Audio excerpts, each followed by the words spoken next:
24 जनवरी 1966 ये तारीख भारतीय राजनीति में इतिहास बदलने वाली साबित हुई। इसी दिन इंदिरा गांधी ने भारत की पहली महिला प्रधानमंत्री के रूप में शपथ ली।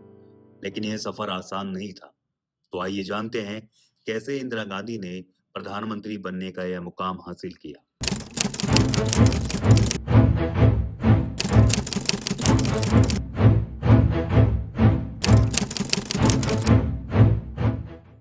यह कहानी शुरू होती है 1964 से, जब पंडित जवाहरलाल नेहरू का निधन हुआ।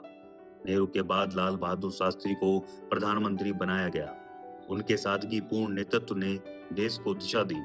लेकिन 1966 में ताशकंद समझौते के बाद उनकी अचानक मृत्यु ने देश को राजनीतिक अनिश्चितता में डाल दिया। शास्त्री जी के निधन के बाद कांग्रेस पार्टी के सामने सबसे बड़ा सवाल था, आगे का नेता कौन होगा। पार्टी के भीतर दो गुट बन चुके थे। एक तरफ थे मोरारजी देसाई, जो कड़े प्रशासन और अनुभवी नेता के रूप में जाने जाते थे। दूसरी तरफ थी इंदिरा गांधी, जो उस समय सूचना और प्रसारण मंत्री थी। इंदिरा गांधी के पक्ष में एक बड़ी बात यह थी कि वे नेहरू की बेटी थी। उन्हें गूंगी गुड़िया कहा जाता था, लेकिन यह उनका सबसे बड़ा हथियार साबित हुआ।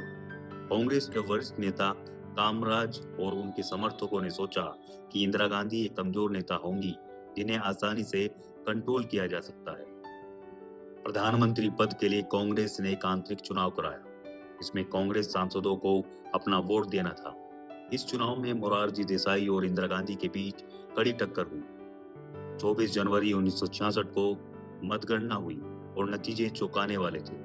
इंदिरा गांधी को 355 वोट मिले, जबकि मोरारजी देसाई को केवल 169। इसी दिन 24 जनवरी 1966 को इंदिरा गांधी ने भारत की तीसरी और पहली महिला प्रधानमंत्री के रूप में शपथ ली।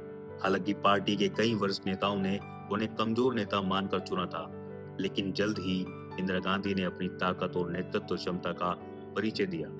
इंदिरा गांधी ने बाद में कई बड़े फैसलों से अपने विरोधियों को गलत साबित कर दिया। बैंकों का राष्ट्रीयकरण हो, या बांग्लादेश की आजादी का समर्थन हो, या गरीबी हटाओ का नारा, उन्होंने भारत की राजनीति पर गहरी छाप छोड़ी। 24 जनवरी का दिन न केवल इंदिरा गांधी के लिए बल्कि भारतीय इतिहास के लिए भी ऐतिहासिक साबित हुआ। उन्होंने यह साबित कर दिया कि अगर इच्छा शक्ति हो तो हर चुनौती को पार किया जा सकता है। आपके क्या विचार हैं इंदिरा गांधी की लीडरशिप के बारे में, हमें कमेंट में बताएं और चैनल को सब्सक्राइब करना ना भूलें। अगर आप हमारे YouTube चैनल पर नए हैं तो इसे लाइक, सब्सक्राइब और शेयर करना मत भूलिएगा। साथ ही बेल आइकन को भी दबाएं ताकि आपको हमारी नई वीडियो की नोटिफिकेशन मिलती रहे।